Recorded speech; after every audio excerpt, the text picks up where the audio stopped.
이게 제가 알고 있던 한국이 맞나요? 여기 미국의 유명인사는 한국이 이런 나라인 줄 몰랐다면서 경악을 금치 못하고 있는데요. 어떤 일이 일어난 걸까요?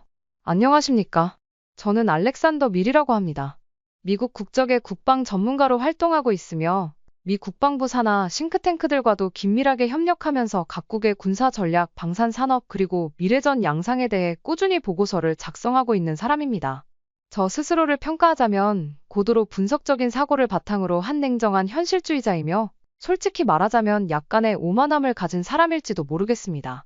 그 오만함이 가장 명확하게 드러난 사례가 있다면 아마도 제가 한국을 방문했던 그때였을 것입니다. 처음에 한국이라는 나라에 대해 가진 인식은 부끄럽게도 지금 생각해보면 매우 편향적이고 단편적인 것이었어요. 한국군은 미국 없이는 아무것도 할 수 없다. 전쟁 억제력은 미국의 해구산 덕분이지. 한국 자체의 힘은 미미하다. 심지어 저는 한국의 예비군 제도에 대해 들었을 때 그것이 단지 시민 동호회 수준의 형식적인 시스템일 뿐이라며 코웃음을 쳤던 기억이 납니다. 한국이 개발한 무기들에 대한 보고서를 읽고도 어차피 부품은 미국제일 텐데 뭘 이라며 별 의미 없다는 식으로 넘긴 적도 있었습니다. 물론 제 머리로는 한국이 세계적인 반도체 기술을 갖춘 국가이며 주요 방산 수출국으로 부상 중이라는 사실을 알고 있었지만 제 마음은 그것을 결코 인정하고 싶지 않았던 것입니다. 그러한 저희 태도는 저와 함께 한국에 동행한 중국계 미군 출신 동료 에릭 장이라는 인물에게도 어느 정도 영향을 받았던 것 같습니다. 그는 미국 전략정보사령부 소속 장교 출신으로 매우 냉소적이고 자국의 군사 발전에 강한 자부심을 가진 인물이었어요. 에릭은 한국을 향한 평가에서 조금의 여지도 주지 않았고 오히려 저보다도 더 노골적으로 한국을 무시하곤 했습니다. 그는 한국군? 여긴 중국 동네 군인보다도 한 수 아래야. 미국 빠지면 3일도 못 버텨. 라며 웃었고 예비군에 대해 말할 때면 예비군? 그냥 군복 입은 동네 시민 수준 아니냐? 고 말하며 저를 흘겨보기도 했습니다. 국제방산 전시회는 언제나 저에게 하나의 거대한 퍼레이드처럼 느껴졌습니다. 무기와 기술, 국기와 로고, 그리고 국가적 자존심이 오롯이 집약되는 이 공간은 군사 전문가에게는 일종의 성지와도 같은 무대였죠. 세계 유수의 방산 강국들이 각국의 최신 무기체계와 기술을 뽐내는 자리였고 저는 미국을 대표하는 국방 전문 언론사의 국제 안보 칼럼을 쓰기 위해 현장을 누비고 있었어요. 솔직히 말해서 처음에는 이번에도 별다른 기대가 없었습니다. 익숙한 이름들, 익숙한 무기들, 최신식 전차나 전투기, 스텔스 드론들이 강렬한 조명을 받으며 각국 무관들의 눈을 사로잡고 있었지만 제 머릿속에는 이미 평가가 끝난 생각들이 차곡차곡 쌓여 있었고 그 누구도 제 고정관념을 흔들 수 있을 거라곤 생각하지 않았습니다. 그러다 문득 하나의 부스 앞에서 제 걸음이 멈췄습니다. 대한민국이라는 국기가 바람에 펄럭이고 있었고 그 아래에 자리한 전시 공간은 크지 않았지만 이상하리만큼 질서있고 조용하며 무언가 단단한 기운이 응축된 느낌이 들었습니다. 그곳에서 처음 마주친 것은 K 흑표 전차의 실물 절단 모형이었어요. 단순히 외형을 보여주는 것이 아니라 내부까지 반으로 쪼개져 세밀하게 전시되어 있었고 그 안에는 연령상 표적 추적 시스템, 자동 장전 장치, 전자전 대응 모듈이 명확히 드러나 있었습니다. 한참을 들여다보던 저는 문득 가이드 역할을 하던 한 관계자에게 물었어요. 실제 전장에 배치된 상태입니까? 그는 잠시도 망설이지 않고 대답했습니다. 예, 이 전차는 이미 도입 완료되어 작전 중입니다.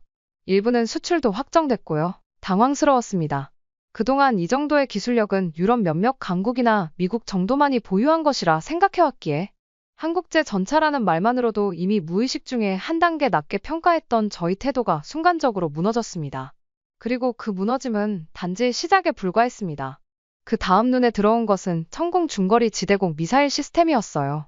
한국판 패트리어트라는 설명이 적혀 있었고 정확도, 추적 반응 속도, 적외선 회피 능력까지 수치로 표현된 모든 자료는 제 눈에 선진국형 무기체계로 읽혔고 특히 중동 국가 바이어들의 관심이 집중되고 있다는 사실은 저에게 꽤 큰 충격이었습니다. 그러나 가장 예상 밖의 충격은 정작 무기나 장비가 아닌 예비군 시스템에 대한 자료를 접했을 때였어요. 전시장 구석, 무기 시험 부수들과는 약간 동떨어진 공간에 한국군 동원체계 및 민간군 사통합이라는 타이틀을 단 작은 자료 전시 코너가 있었습니다. 크게 주목받는 위치도 아니었고 사람들의 발걸음도 비교적 한산한 편이었기에 저 역시 그냥 형식적인 부스 정도로 여겼습니다. 그런데 우연히 지나치다가 벽면에 붙어있는 하나의 문구를 본 순간 저는 발걸음을 멈추고 말았습니다.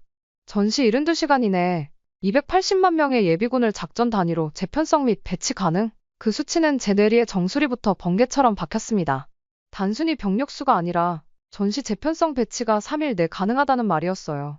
그건 단지 많다는 수준을 넘어선 이야기였고 실질적인 전시 작전 수행 능력이 있다는 뜻이었죠.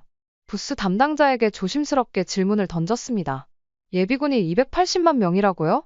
그런데 진짜 전투 임무에 투입될 수 있다는 겁니까? 그는 조금도 머뭇거리지 않고 명확하게 대답했습니다. 물론입니다. 예비군의 80% 이상은 전시 투입형으로 분류되어 있으며 병과에 따라 실시간으로 작전 단위에 편입되고 일정 기간마다 통합훈련을 반복합니다. 특히 IT, 통신, 공병, 항공정비 등은 민간 전문 기술자 기반의 통합 편제로 운용하고 있죠.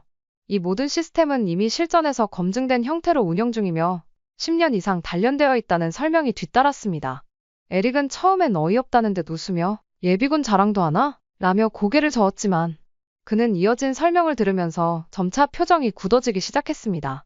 특히 과학기술 전문직 예비군 분리 편성 제도와 사이버 통신병과 민간 동원 모델에 대한 설명이 나오자 그는 불편한 기색을 감추지 못하고 말했습니다. 우리 쪽 민병대는 정권 보호용이라 실제 전장 투입은 전혀 상정 안 해. 근데 얘넨 그걸 아예 시스템화했네. 되게 실용적인데. 저는 그 말이 꽤 의미심장하게 느껴졌어요. 되게 실용적이다. 그 말 한마디에 한국이 예비군이라는 제도를 단순히 병력 보충이나 의무적 훈련 수준으로 취급하지 않고 정교한 군사 자산으로서 다뤄왔다는 철학이 숨어 있었기 때문입니다. 이전까지 제가 알고 있던 대부분의 나라들, 특히 유럽과 북미의 경우 예비군 제도는 사라져가는 구조 혹은 형식적 틀에 머무르는 경우가 많았습니다. 대부분 동원 명단은 이때 훈련은 최소화되어 있고 전문성과 연계된 작전 편성은 거의 없는 수준이었죠. 하지만 지금 제가 보고 들은 것은 그와는 전혀 다른 형태였어요. 그날 저녁 돌아가는 차량 안에서 에릭은 창밖을 보며 말했습니다. 예비군이라는 단어가 나라에 따라 이렇게 다르게 정의될 수 있다는 거 솔직히 오늘 처음 깨달았어. 그리고 그는 잠시 침묵하다가 덧붙였습니다. 미국이든 중국이든 저런 구조는 아직 없어. 완벽히 작전화된 예비역 체계라니 그건 좀 무섭다. 사이버전에 관한 세션은 예상보다 훨씬 조용하고 단출한 공간에서 진행되었어요. 대부분의 관람객이 첨단 무기나 드론 전시에 몰려 있었기에 이 주제는 부차적인 관심 정도로 취급되고 있었고 사실 저도 처음엔 그랬습니다. 사이버? 이미 미국엔서가 최정상급이라는 데엔 이견이 없었고 그 외 나라들은 그저 방어적 수준일 거라고 판단했던 것이죠. 그러나 저는 그 판단이 얼마나 오만했는지를 단 30분 만에 인정하게 되었습니다. 첫 번째로 제시된 내용은 사이버전 대응 역량 평가에서의 한국의 점수였어요. 실전 기반 사이버 작전 능력, 사이버 방어 자율화 수준, 역공격 능력 항목에서 한국은 미국과 함께 1군 그룹에 속해 있었고 일본과 영국은 그 아래 그룹에 머물러 있었습니다. 이 수치는 사이버 보안 협의체의 2025년 공동평가 보고서 기준으로 한국은 사이버 주권 방어에 있어 완전한 독립 구조를 가진 몇 안 되는 국가 중 하나 라는 문장이 선명하게 새겨져 있었습니다. 다음으로 등장한 건 북한 해킹 사건에 대한 한국의 대응 사례 분석이었어요. 발표자는 다국적 보안 컨소시엄 소속으로 해당 사건을 실시간 추적했던 인물 중 하나였는데 그는 이렇게 설명했습니다. 북한은 대한민국을 상대로 하루 평균 1,000건 이상의 해킹 시도를 하고 있으며 이 중 상당수는 24시간 이내 탐지되고 일부는 72시간 내 역추적까지 완료됩니다. 특이한 점은 한국의 사이버 사령부가 단지 방어만 하는 것이 아니라 일부는 속임수 체계를 유도해 공격자의 인프라를 역으로 파악하고 일정 수준 이상은 실제 전자적 대응까지 감행할 수 있는 권한을 가졌다는 점입니다.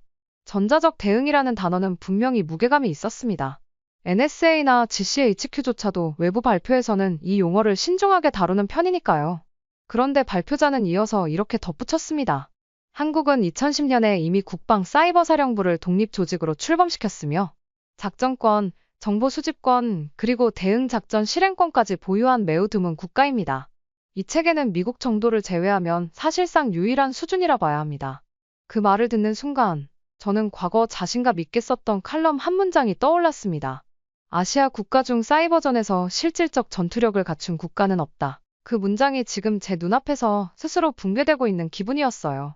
특히 인상 깊었던 건 한국의 사이버 작전 체계가 단순한 군사 시스템이 아니라 민간 기술 생태계와도 깊이 연결되어 있다는 점이었습니다. 하나시스템, 애트리 등과 협력하는 통합 정보 플랫폼은 전시 상황에서 30분 이내에 주요 기반 시설 해킹 방어와 병행하여 가상 작전 지휘 시뮬레이션까지 가능하도록 설계되어 있다고 했습니다. 그때 에릭이 작게 중얼거렸습니다. 잠깐만, 이게 가능하다고. 이건 미국도 쉽게 못하는 건데. 그 다음으로 도착한 세미나장은 규모로만 보면 특별할 게 없는 중형 브리핑 룸이었습니다. 전 세계 각국의 군사기술 전문가, 언론 종사자, 전략 분석가들이 참석한 가운데 2025 글로벌 방산기술 트렌드와 비확산 체제 하의 기술 격차라는 주제로 진행된 자료 발표 세션이 막 시작되려 하고 있었습니다. 사실 저는 이 세션에 큰 기대를 걸지 않았습니다. 핵무기 기술? 어차피 미국 그리고 그 아래에 몇몇 공식 핵보유국들이 있는 게 전부 아니던가요. 비핵 국가의 기술력이라는 건 애초에 정치적 제약 하에서 논의 자체가 제한되는 영역이라고 생각했으니까요. 그러나 제 생각은 불과 몇 장의 슬라이드 안에서 완전히 깨졌습니다. 첫 번째 슬라이드는 RAND 연구소의 최근 분석 보고서 일부였어요. 현재 기술력만 놓고 봤을 때 단기간 내 실전급 핵무기 제조가 가능한 유일한 비핵국은 대한민국뿐이다. 저는 순간적으로 잘못 본 게 아닌가 싶어 눈을 비볐습니다. 기술적으로 가능이라는 표현은 전략가들 사이에서 종종 과장되거나 모호하게 쓰이는 말이기도 하니까요. 하지만 이어지는 자료는 그저 가능성이 아니라 구체적 수치와 항목별 평가 지표로 제시되고 있었습니다. 고순도 우라늄 정제 기술, 플루토늄 재처리 능력 등 전부 세계 최고 수준이었고, 이 수치를 본 순간 저는 한동안 말을 잃었습니다. 무기 수출 성과, AI 통합 지휘 시스템, 사이버전 독립 대응 능력까지는 이해했습니다. 하지만 핵기술 역량 그건 완전히 다른 차원의 이야기였어요. 전 세계가 민감하게 바라보는 바로 그 금기의 영역에서 한국이 이토록 깊숙이 들어와 있었으리라곤 상상조차 하지 못했던 겁니다. 더 충격적이었던 건 이 수치들이 한국 자체가 발표한 게 아니라 미국의 RAND 연구소, 프랑스 국방연구청, 일본 방위백서, 그리고 영국 IISS 등의 공식 문헌에서 인용된 자료라는 사실이었습니다. 즉, 이미 공개적으로 유통되고 있는 정보였지만 저 같은 전문가들조차 제대로 주목하지 않았던 것입니다. 그리고 저는 제 자신을 향해 부끄러움을 느끼기 시작했습니다. 정보가 없어서가 아니었어요. 그 정보를 제가 원하지 않았기 때문에 외면했을 뿐이었죠. 이어지는 세션에서는 군사기술 자립도 지수라는 자료도 나왔습니다. 여기에서 대한민국은 미국에 이어 2위. 특히 핵심 방산기술 자국 내 보유율 89%, 전략 무기체계 독자 개발률 83%, 기초과학 기반 무기전환 성공률 78%라는 수치가 나왔을 때 제 안의 마지막 자만심도 산산조각 났습니다. 그날 밤 저는 전시장 근처 호텔 라운지에 마련된 비공식 리셉션 행사에 참석했습니다. 이곳은 각국 방산 기업 고위 관계자들과 군사 외교관, 전략가들이 비공식 대화를 나누는 자리였고 언론이나 언급 가능한 인터뷰는 금지된 말 그대로 진짜 속내를 드러내는 대화가 오가는 공간이었습니다. 그런 자리에 참석한 건 처음이 아니었지만 이날만큼은 분위기가 다르게 느껴졌습니다. 유럽 방산 기업의 한 CTO가 조용히 말문을 열었을 때였어요. 솔직히 이번에 한국 부스에선 좀 질투가 나더군요. 그 나라 어디까지 가는 걸까요? 그 말을 들은 프랑스 출신의 국방기술 고문이 잔을 내려놓으며 고개를 끄덕였습니다. K9 천공도 놀랍지만 난 그 AI 지휘통제 플랫폼을 보고 잠깐 숨이 멎었어. 병력뿐 아니라 상황 자체를 분석해 지휘를 보조하는 수준이라니. 미국을 빼면 그런 거 실제 테스트 단계까지 간 나라가 어디 있지? 저는 그 자리에 앉아 있으면서도 믿기 어려웠어요. 평소 한국을 향한 서구권 방산 인사들의 발언은 보통 가격 대비 품질, 동맹국 지원 효과 정도의 틀 안에 있었거든요. 그런데 이날 밤 그 말의 톤과 깊이는 달랐습니다. 기술적 경외감, 그리고 살짝 묻어나는 위협감까지 느껴졌습니다. 에릭은 제 옆에서 위스키 잔을 돌리다가 낮은 목소리로 속삭였어요. 이 사람들이 지금 한국을 관심국가로 보는 게 아니라 경쟁국으로 보기 시작한 거야. 그 말은 농담이 아니었습니다. 그 순간 저는 기술력이라는 단어가 정치적 의미를 넘어 군사전략 지형을 바꾸는 요소로 작동하고 있음을 실감했습니다. 다음 날 전시회장에서 예정에 없던 특별 세션 하나가 열린다는 이야기를 들었어요. 주최 측도 공지하지 않았던 비공개 내부 브리핑이었고 초청된 이들만 작은 회의실에 입장할 수 있었습니다. 에릭은 원래 별 관심 없다는 표정을 지었지만 제가 이번엔 좀 다르다 고 하자 마지못해 따라 나섰습니다. 다음 날 아침 저는 호텔 조식 대신 전시장 인근에서 열리는 비공식 전략 세미나에 참석했습니다. 전시장이 아닌 회의실에서 더 많은 걸 배운다는 말을 믿는 저는 늘 이런 자리를 놓치지 않으려 애쓰곤 했어요. 특히 이날은 유럽연합 소속 전략분석가 3명이 참석한다는 소문이 있었기에 더 주에 깊게 귀를 기울이고 있었습니다. 세미나 주제는 기술 독립국의 군사전략 변화였고, 대화는 자연스럽게 전략적 자율성을 확보한 국가들 즉 미국의 영향력에서 일정 부분 독립적인 작전 수행이 가능한 나라들로 옮겨갔습니다. 프랑스 측 참석자가 먼저 말했습니다. 이제는 대한민국도 미국과 동등한 반열에 올랐다고 봅니다. 특히 무기 개발 능력뿐 아니라 작전 개념을 자체 생산한다는 점이 그렇지요. 그 말을 들은 독일 정보 담당 고문이 고개를 끄덕이며 말을 이었어요.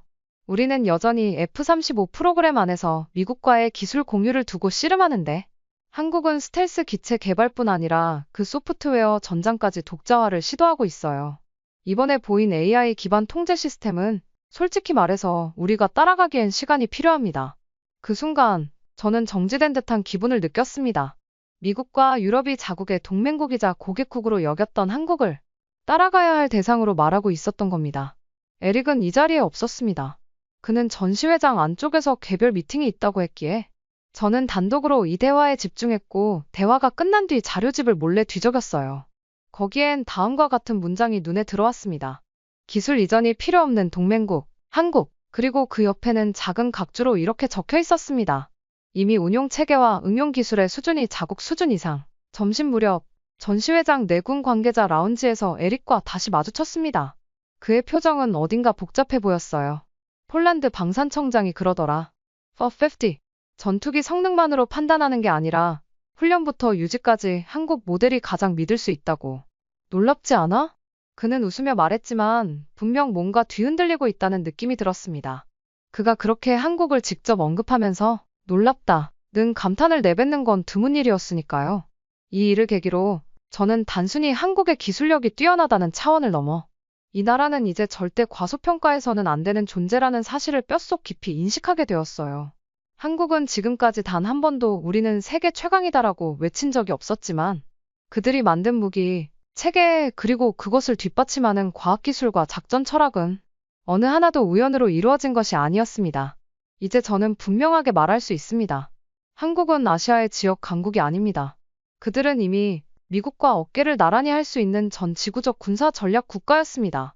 가장 인상 깊었던 순간은 단순한 전시를 넘어 한국이 전쟁 그 자체를 다루는 방식의 철학을 목격했을 때였어요. 예를 들어 대다수 국가들이 사이버 방어를 기술적 보안으로 여기는 데 반해 한국은 사이버전 자체를 하나의 독립된 전장으로 간주하고 심지어 그것을 정보전과 심리전, 지휘체계 파괴 작전과 통합하는 방식으로 다루고 있었습니다. 그건 단순한 해킹 대응이 아니었고 작전 그 자체였어요. 게다가 전통적인 군사력에서도 한국은 현대 전장을 위한 핵심 무기들을 기술 독립 구조로 운용하고 있었고 단순히 전차를 만드는 나라가 아니라 전차를 중심으로 한 전장을 설계하고 지휘하며 유지보수까지 자립하는 전투 생태계를 수출하는 나라로 성장해 있었습니다. 그날 밤 저는 미국 국방대학교에서 함께 공부했던 프랭크라는 전략가와 술을 마시다 이런 말을 들었어요. 알렉산더, 한국 무섭지 않냐? 정보, 기술, 전략 그 어느 것도 결핍이 없어. 그 말을 들었을 때 제 안에서는 동맹국을 넘어선 경쟁적 동반자로서의 한국이라는 인식이 새로이 자리를 잡기 시작했습니다. 이건 단순히 보고서 문구의 변화가 아니라 사고의 틀 자체를 바꿔야 할 수준이었어요. 그리고 그 변화는 저만의 것이 아니었습니다. 에릭 장, 그 누구보다도 중국의 군사력을 자랑스럽게 여겼던 그 친구의 태도도 완전히 달라졌습니다. 처음엔 냉소로 시작했던 그가 어느 날 저녁 호텔 창밖을 바라보며 조용히 말했습니다. 한국이 중국보다 한참 뒤에 출발했는데 왜 이렇게 수준 차이가 많이 나는 거지? 우린 양으로 밀어붙이는 체계지. 근데 여긴 질과 구조가 있어. 심지어 실전에 투입할 준비가 돼 있다는 점에선 우린 따라가지 못해. 그 말은 충격이었습니다. 그의 입에서 따라가지 못해라는 표현이 나올 거라곤 상상도 하지 못했기 때문입니다. 저는 고개를 돌려 에릭을 바라봤고 그는 씁쓸하게 웃었습니다. 이젠 우리도 한국 걸 연구해야 할 것 같아. 단순 비교가 아니라 체계적 분석을 해야겠어. 그 말은 누군가를 인정한다는 말이 아니라 패러다임 자체가 흔들리는 것을 체감한 자의 고백에 가까웠습니다. 돌아오는 비행기 안. 저는 혼자서 열어보고서 초안을 정리하며 마음속으로 정리된 문장을 반복하고 있었어요. 한국은 이제 미국의 보호를 받는 대상이 아니라 미국이 전략적으로 의존해야 할 수도 있는 파트너다. 이 말을 문장으로 옮기는 것이 쉬운 일은 아니었습니다. 왜냐하면 그것은 곧 제 정체성과 자존감의 변화를 의미했기 때문입니다. 세계 최강국이라는 정체성 아래서 모든 걸 평가하던 제가 지금은 한국이라는 나라를 두려움과 존중이 공존하는 시선으로 바라보고 있었으니까요. 비행기 안에서 에릭이 옆자리에서 낮은 목소리로 말을 걸었습니다. 이번 출장 결과 보고서 제목은 정했냐? 저는 잠시 생각하다가 고개를 끄덕였습니다. 그리고 이렇게 말했습니다. 조용한 강국 우리가 늦게 알아차린 위협이자 동맹. 그는 말없이 고개를 끄덕였고 한동안 서로 말을 하지 않았습니다.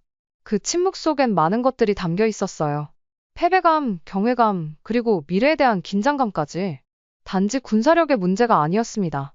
그 나라가 만들어낸 전략의 질이 우리가 쌓아온 수치와 숫자를 무력화시키고 있었기 때문입니다.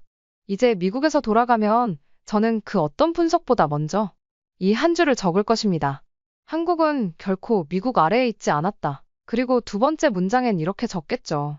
이제 우리는 한국을 참고하는 단계로 들어섰다. 이 사연을 들으니 한국은 확실히 전 세계 최고 수준으로 성장했다라는 것을 다시 한번 확신할 수 있었습니다. 영상을 시청해주신 모든 분들에게 감동과 행운이 가득하시길 바라며 오늘도 시청해주셔서 정말 감사합니다. 구독을 눌러주시면 더 좋은 영상으로 보답해드리겠습니다.